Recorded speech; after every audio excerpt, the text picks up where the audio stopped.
Aloha, my chicky babies and pouty puffins. We are Ravenwing. I'm May. This is Quark. Aloha, suckers! And we're reviewing Season 4, Episode 3 of The Morning Show. We'll start with a little non-spoiler breakfast fruit, then a full plate of eggs with our spoiler recap and review. If you'd like to see our in-depth review of Episodes 1 and 2, click this link here. And with that, Quark, hit it! In episode 3 of The Morning Show, billionaires are pulling strings, Corey is still Coreying, Alex is dealing with escalating problems, and Mia hopes her hard work counts for something. Good luck, suckers! Relationships are tested, professional and personal, and a few surprises prove that in TMS land, love and loyalty should come with a warning sign. More than one character is posing up in dangerous company. Usually I tell people to get a life, but life is stomping these people like elephants strolling over ants.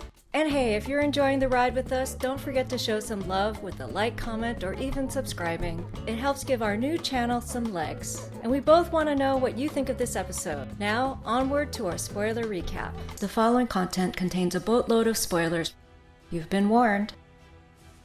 Mia's sweating her interview for the head of news job, as supposedly a big-name outsider is a contender. Alex gives her a pep talk, but to her chagrin, Bradley is a flop on air as her mind is elsewhere. She only wants to, explode this joint. Well, yes. She and Chip chased down Claire from Season 1. She's still salty and ready with receipts, but only in private with food. Bradley insists they get more info on the UBN cover-up, but she says, "You're the journalist. Journalize." Claire slips away, leaving info that leads Chip to drive to Connecticut to get info on where to look for more info. Stop that! My head's spinning! Meanwhile, Stella and Celine have Alex cornered because her summit coverage made their billionaire ad sugar daddy look corrupt AF.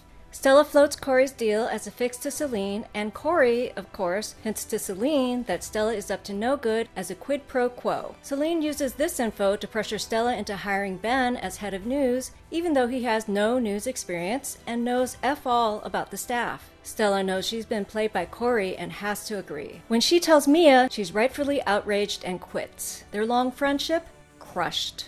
Corey meets with Bradley to ask her permission to return to UBN, and she gives him a fair bit more than that. Let's get it on! Oh, let's get it on! Alex, meanwhile, gets ambushed by her ex Paul, who is bitter, but also suddenly Mr. Morality, and I've changed. Right. She flees the billionaire fake fest to the bathroom and has a run-in with an impressive refugee advocate who, of course, Paul's been dating. Alex is annoyed with herself that she's annoyed he moved on first, and seeing him walk arm in arm with his new lady is no fun either. UBN is a mess, y'all, and no one's cleaning it up. Before we swoop into reviewing this tasty morsel of a show, I have a request. If you'd like to support our fledgling channel, flutter over to May's Etsy shop. She has designed over 300 art prints, perfect for nesting your space or gifting something delicious. Paper on canvas, framed or unframed, there's a little something for every perch. Now, on to the review.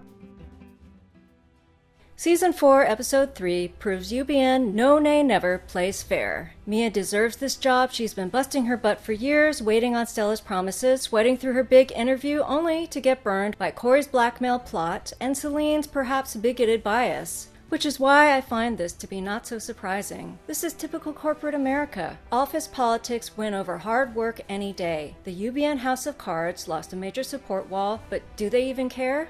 No.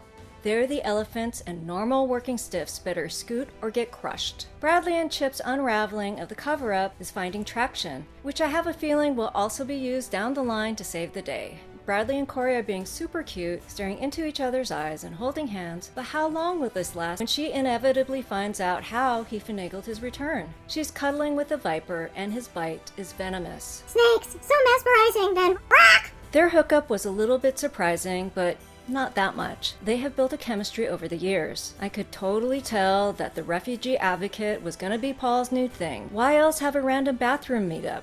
And Corey screwing things up for Stella and Mia and the entire network also not such a jump scare. However, this episode's combo of longing stares, ruined friendships, blackmail, and Alex's sad face at the end is equal parts soap opera and chess match, with colossal sized emotion and stakes that keep you pressing next episode even while you cringe. So for the total, I'm giving this episode a score of 9.3. I give it a 10 for Corey being a sneaky serpent, but also, he's a slimy worm, and worms are delicious! Like I said earlier, I'm finding things to be a little bit predictable, maybe because they were fairly seeded before, maybe not. So what did you think of the episode? We'd love to talk story in the comments. If this video provoked mind flutters or even a squawk, So loud your neighbors think you're getting some action. don't forget to like, subscribe, and maybe even share it with a fellow bird. Also check out this link here for our native Hawaiian coverage, as in me, of Chief of War. Thank you for watching, safe winging out over the stampede of life, and to you we say, Adios, MFs. aloha oi.